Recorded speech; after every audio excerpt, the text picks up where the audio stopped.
persinamos. En nombre del Padre, y del Hijo, y del Espíritu Santo. Amén. En Cristo y María, bendiciones.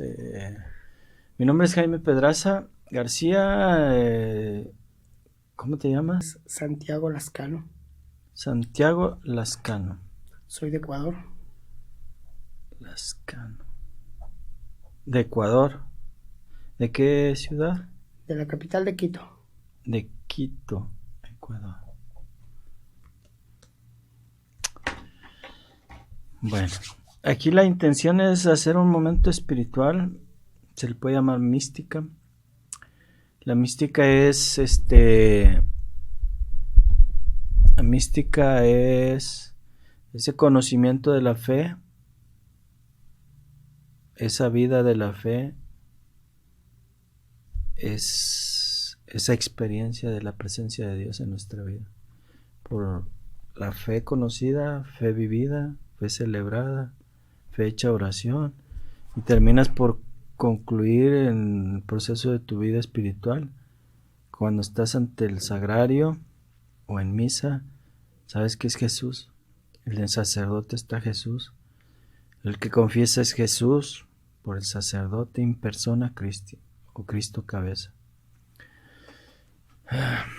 Cabeza viene de caputis, que significa cabeza, que es de ahí viene capital, capitán,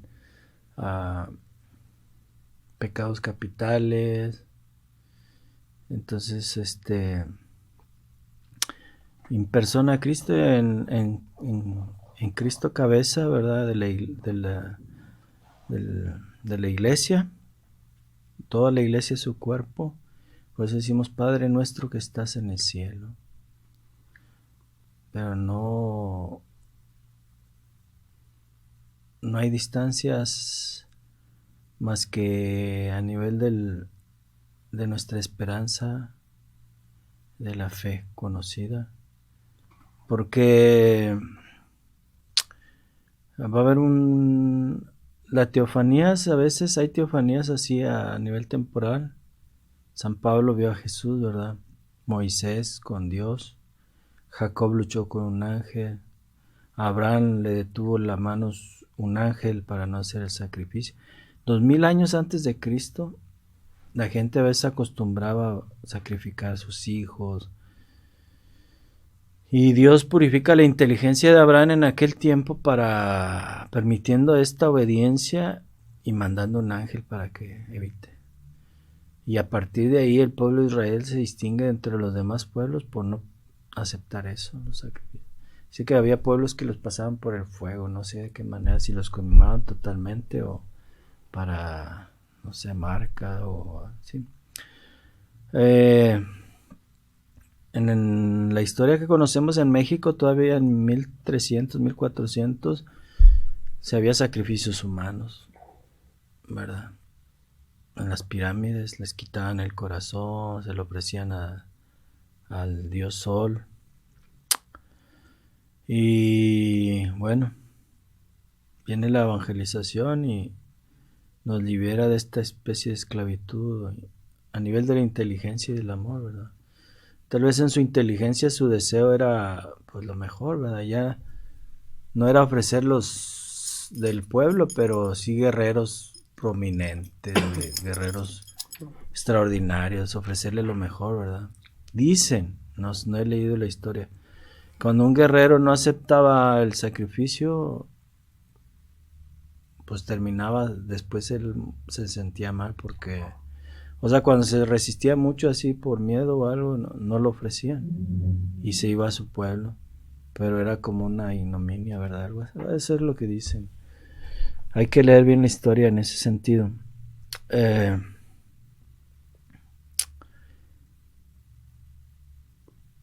Vamos a la fe y las obras, es el tema. Y vamos a leer un texto de la carta de Santiago, capítulo 2, versículo 14.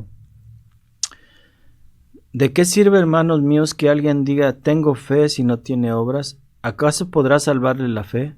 Si un hermano o una hermana están desnudos y carecen del sustento diario, Y alguno de vosotros les dice, id en paz, calentaos y hartaos, pero no les dais lo necesario para el cuerpo, ¿de qué sirve? Así también la fe, si no tiene obras, está realmente muerta. El ligamento entre la fe y las obras, ¿verdad? Si decimos que amamos a Dios a quien no vemos y no amamos a nuestros hermanos a quien sí vemos, pues somos mentirosos, ¿verdad? Dice San Juan, discípulo de Cristo, evangelista, en una de sus cartas.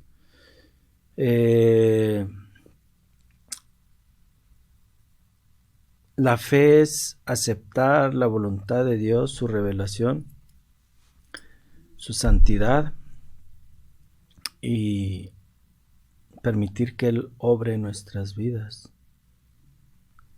Como mi Padre trabaja, también yo trabajo. Es decir, Jesús hacía los milagros en vistas de la predicación de la fe, ¿verdad? Para que la gente le conociera a Dios Padre y el Espíritu Santo. Y el trabajo de Dios es creador. O sea, el Padre crea, ahorita te está creando a ti, o sea, está permitiendo la vida, los alimentos. Uno mira, siente, oye, disfruta la vida, convives un poco, depende de las circunstancias también, ¿verdad? Disfrutas la vida, pero en realidad todo el trabajo lo está haciendo Dios.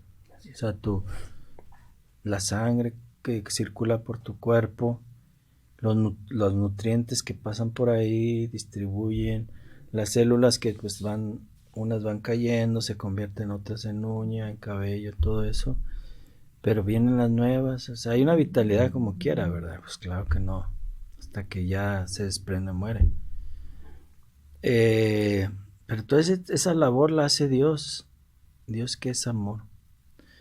Y Él está como creador, pero quiere estar como padre, ¿verdad? Nosotros llamamos padre a Dios por Jesús, por eso decimos, podemos decirle padre, papá, abba, papito, ¿verdad? Esa es la expresión de Israel. En el Espíritu Santo, nadie puede llamarlo sino por el Espíritu Santo.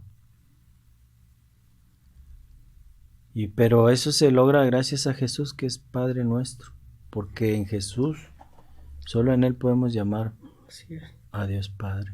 Y Él nos enseñó esa oración. La fe es un don. En el bautismo, ¿tú ya estás bautizado? Sí, estoy bautizado ya en mi iglesia, donde yo me congregaba ahí en Ecuador. Católica. ¿Sí? En nombre del Padre y del Hijo y del Espíritu Santo. Padre, del Hijo y del Espíritu Santo. Sí. Ese es el bautismo que nos da Jesús. El bautismo es la puerta que nos hace entrar en la gracia, en la vida de Dios, y nos permite llamarlo Papá Dios. Y ahí viene, vamos a decir, que es como el cumpleaños que festejamos nosotros. Bueno, ahí van los regalos, la fe, la esperanza y el amor. Se le llaman las virtudes teologales, que vienen de Dios. ¿Y qué es la fe? Es reconocer su existencia, reconocer su encarnación en Jesús, reconocer que Jesús nos revela al Padre, que Jesús camina con su iglesia, está en la iglesia.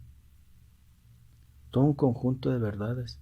No solo son unas cuantas verdades, sino es toda una totalidad de doctrina, ¿verdad?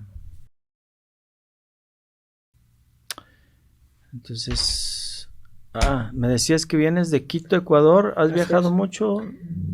Sí, yo vengo recorriendo. Yo salí un 24 de febrero de Ecuador. Entonces, yo vengo recorriendo lo que es desde mi país. Llegué a Colombia, de ahí fui para el Tapón del Darién. Recorrí Colombia, Panamá, Costa Rica, Nicaragua, Honduras, Guatemala. Y pues, primeramente Dios, gracias a Dios, estoy bien aquí con vida y con salud. Un poco golpeado, sí, del viaje, con mis pies hinchados, pero la gracia de Dios y y la convicción de Él mediante la oración, pues que siempre estoy de rodillas pidiéndole a Él que Él sea mi guía.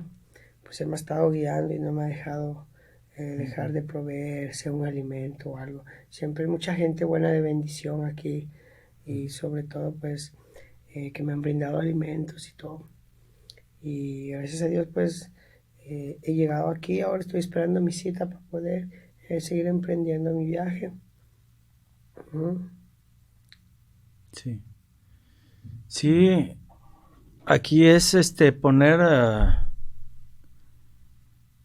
unir la voluntad tuya a la voluntad del Padre, ¿verdad? Así Dios es, Padre. Jesús dice, no vine a hacer mi voluntad, sino la voluntad del Padre. así es. Y Dios sabe los tiempos de cada quien, o sea, nosotros tratamos de unirnos a esos tiempos, o sea, y Jesús decía, si no adelanto los tiempos nadie se salva, o sea, Jesús es el Señor del tiempo y de la historia. Pues nosotros, como el ejemplo de las vírgenes prudentes es eso, de que llevaban su aceite y otras no llevaban suficiente. Con nuestras buenas obras, estar preparados para cuando Dios diga es ya, ya. Dice, es mejor padecer el mal, haciendo el bien, padecer el mal, que haciendo el mal padecer Claro. el mal, ¿verdad? Porque no tienes paz, no hay esperanza, la fe pues se está muriendo. Y hay que ser pacientes por la conversión de nuestros hermanos. Y que haya paz en Ecuador, ¿verdad? Dios quiera. Con todo lo que está pasando entre México y Ecuador. No me gusta a mí esto, la historia, cómo se va tejiendo. Pero en realidad hay que reconocer que la Iglesia y Estado son dos instituciones. Toda autoridad viene de Dios. Las autoridades humanas y la autoridad que Dios ha dejado en su Iglesia. Y la Iglesia, como con gente, familias que tienen que trabajar, sostener sus hijos, trata de ayudar. El Estado le corresponde salvaguardar, revisar las economías, hacer buenos tratos y ver por el pueblo, distinguir eso, porque la Iglesia tiene un poder de consejo, ¿verdad? Poder presencial, de comunidad, pero todos los impuestos que se obtienen son en vistas del bien común de la nación, de las naciones. Tenemos que hacer bien las cosas. Así es. ¿Verdad? Y la gente distinguir. Llevamos 2000 años de historia y los bienes que la iglesia tiene en Roma, pues son herencias de ya 2000 años. Y un hijo dice, que algunos dicen, que las limonas, y uno dice, bueno, ¿y cada cuándo vas a misa tú y dejas limosna? Yo voy a diario y dejo. Y un Así hijo es, yo puede también. darle a su padre lo que él quiere o a su familia, sin olvidar también a los demás, ¿verdad? Entonces entender esto, el arte, la pintura son fines de evangelización, la Biblia, Salomón construyó el templo, hay que entender toda esta historia de la iglesia, que la escritura se cumpla. Jesús cuando expulsa del templo es en vistas del templo, o sea, mi casa es casa de oración. Los primeros apóstoles acudían al templo y ahí una vez que los habían encarcelado salieron otra vez al templo a predicar, les dijo, vayan al templo. Entonces el pueblo, la primera comunidad cristiana católica se trataba de salvar al pueblo de Israel que entrara en la fe. Ya cuando no se pudo, que vino las persecuciones y todo, pues se extendió más a los pueblos extranjeros y así sucedió, ¿verdad? Y bueno, pues que Dios bendiga al mundo entero, que nos haga vivir en paz, paz en todas partes, que es lo que el Génesis en su inicio nos dice. Lo de Caín y Abel, Caín era ganadero, no sembrador, y Abel era ganadero, parecía un corderito, ¿okay? Y Caín de los primeros frutos del campo. Bueno, aquí la idea es de que el trabajo, o sea, no importa el trabajo, el origen, la raza, vamos a decir, el pueblo, Dios nos ha hecho para que seamos hermanos, y vivamos en fraternidad y veamos unos por otros. El que más puede ayuda al que menos puede. Bueno, un gusto saludarte tú, Santiago, y se nos acabó el tiempo. Muchas Y me gracias. encomiendo a tus oraciones, que Dios te bendiga y que haya paz en Ecuador, ¿verdad? Muy amable. Y en toda América Latina. Ok, van a tomarte una foto. Por más que haya flores.